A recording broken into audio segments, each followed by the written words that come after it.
Anyway, so I'm going to now move in my speech mode, and I apologize for the spouses who have been grateful enough to join their spouse, but who are not necessarily interested in monetary policy, and I'm afraid that this might be a bit about monetary policy. But I will start with somebody who is known by all of you, including the non-monetary policy expert. And I'm going to quote Nietzsche. Nietzsche observed, "It is our future that lays down the law of our today."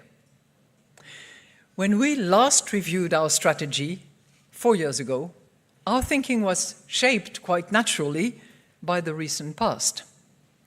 A decade of too low inflation compounded by the pandemic. But as Nietzsche warned, there is a danger in letting the past dominate our thinking. Sometimes it is actually the future, still dimly understood, that is already shaping our present. And soon after that review, guess what? The world changed in ways that we had not foreseen. The reopening of our economies after the pandemic brought about major sectoral changes.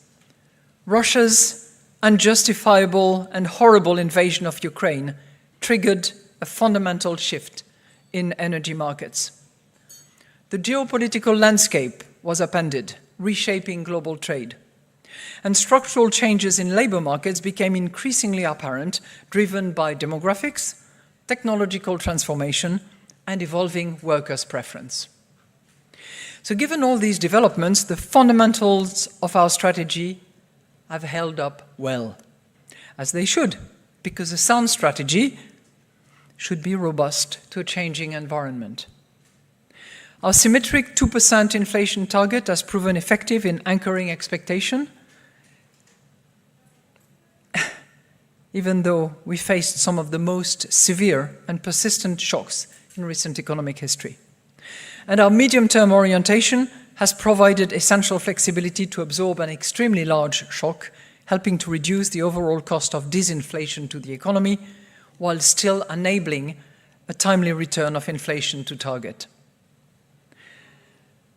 As a result, we saw no need to revisit the key pillars of our strategy, which is why we refer to the exercise that we have just concluded as a strategy assessment rather than a full review.